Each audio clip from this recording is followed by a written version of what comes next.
Welcome. I'm Kinetic Symphony.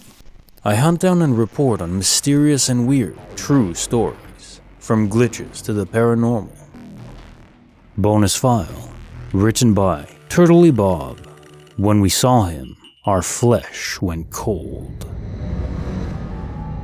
My toddler nephew's grandma came out of the room saying that she was thankful he had finally fallen asleep so she could use the bathroom. But my sister and I saw him follow her from the bedroom into the hallway and then run up the stairs after her. We both got a sinking, nauseous feeling in our chests the second we saw him, because we could instantly feel that it wasn't him. The energy in the room dropped and our flesh went cold. Not like chili from the wind, but the inside of my body felt like ice. Talking about it later, we realized we also felt dizzy and our vision contorted in a very abnormal way that made our heads feel like they were full of television static. It was wearing the same pajamas he was in when he went to sleep, acting similarly to him, just off, too skittish and uncomfortably playful, but it felt wrong. It did a little hop on the stairs, then climbed and ran up on its hands and feet like small kids do.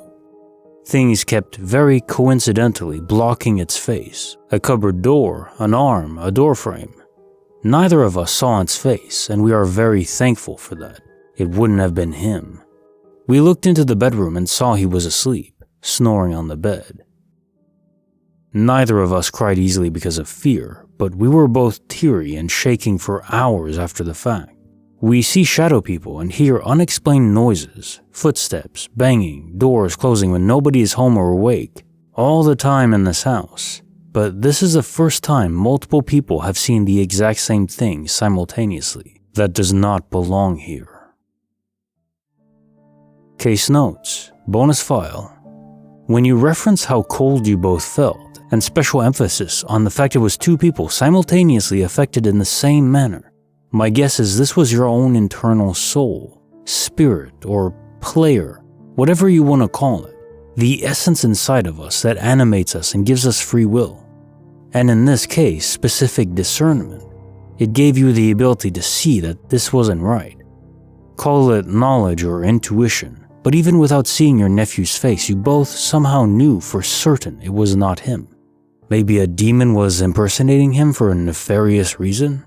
By all accounts, it sounds like nothing bad happened to your nephew's grandma, so I'm not sure what the purpose was, besides to terrify you both, I guess. And it does more than simply animate us, the essence in us, it's the true us. And I think there are entities out there that hate us for what we have. They want to torment and break us because they cannot be what we are. Just a theory. Case file number 639, written by MedaMaraRedBird. To pass through solid concrete, just close your eyes. I am a Cherokee Indian Meda, the Cherokee word for prophetess. We can see and interact with spirits from birth, so tons of really awesome paranormal stuff happens to me constantly. I always say I'm so sad for people that don't believe in the true magic of life and reality, because it's as if they only get to see life in black and white, not color. Sad that I'm sure some people won't even believe this, and that breaks my heart. I swear to my daughter and the spirits, this is 100% true and not one bit exaggerated.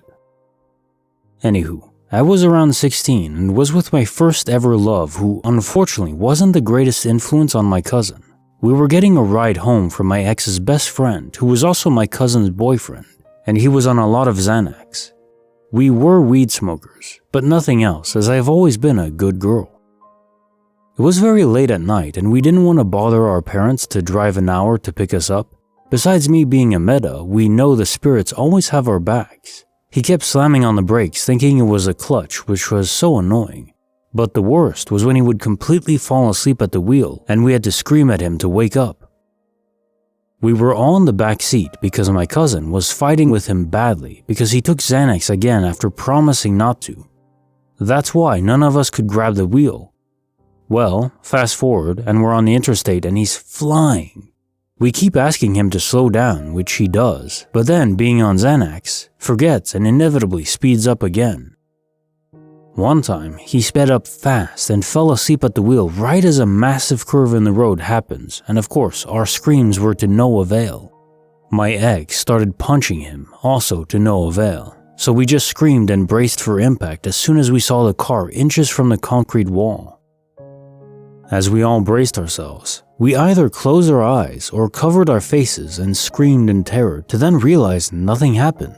So when we all opened our eyes and looked around, the car is going perfectly straight and we're long after the massive curve. We were all in shock and still to this day talk about it. We always wonder what really happened and what we would have seen had we not closed our eyes in terror. I really think that if any of us would have opened our eyes, we would have wrecked. I love to study a lot of quantum physics, and I think the whole wave-particle thing applies here. Only when not observing can the particle become a wave again and act spooky, or out of the classical function. When we opened our eyes, he was still out. After it happened, my cousin jumped into the front seat, smacked the hell out of him in the face, and got the car pulled over, and she jumped on top of him. It was a stick shift. None of us could drive, she just pulled the car over to stop it, and go nuts on him, plus talk about what just happened. Also, just wanted to mention, my beautiful regalia makes me look like a beautiful giant bird with all the feathers and the massive wings that span like a foot past my hands in both directions, and the tail feathers on my back. It's just so beautiful. Here's a picture. Creepy file number 24, written by Northern Hunter, the Polar Stalker. For some background, I'm a male in my late 20s, living in northern Canada. Last weekend, I got a call from a friend telling me that while on his skidoo ride, he went by my cabin, as it was on his route, and that it looked like someone broke into it and smashed out all the windows. I was devastated. I went out to my shed to load up my skidoo and sled with boards and tarps to repair the windows, hoping to keep some of the snow out of my cabin until I can properly replace the windows in the spring. Just as I was about to leave, I got this gut feeling that something was wrong and that I should take a rifle just in case. Better to be safe than sorry. As I started my ride in the woods, I noticed the sky getting darker and thought to myself, great, now I'll have a storm to deal with too. Luckily, it wasn't a snowstorm, but a thick fog that rolled in fast. There is nothing more unsettling than being alone in the woods encased in thick fog, especially with God knows what around you. I finally get to my cabin, and sure enough, all of the windows are smashed. I unload my gear and get to work, trying to get my cabin secure as fast as I can and get the hell out of there. At some point, I feel like I'm being watched, which gives me a lump in my throat because I can't see anything in this fog. I hear something moving through the trees and automatically grab my rifle and put my back to the cabin, hoping that if something comes out of the fog, I'll be ready for it. My first thought was, it was the bastard who broke into my cabin, coming back under the cover of fog to see what else they could take. But then I realized that no skidoo approached me, as I would have heard one from miles away, as it was too quiet out here. After waiting a while with no more noises coming from the woods, I go back to work, get my windows fixed, and return back to my skidoo to get the hell out of there. After a short ride, I notice something that looks like potholes in the middle of the trail. Turns out to be polar bear tracks leading towards my cabin. That creepy feeling of being watched and the noises from the woods was a polar bear stalking me, and was the actual culprit of the break-in at my cabin. What disturbs me the most is that I would never have seen it coming with all that fog that day, and my rifle would have been particularly useless against such a big animal. To this day, I feel lucky to be alive.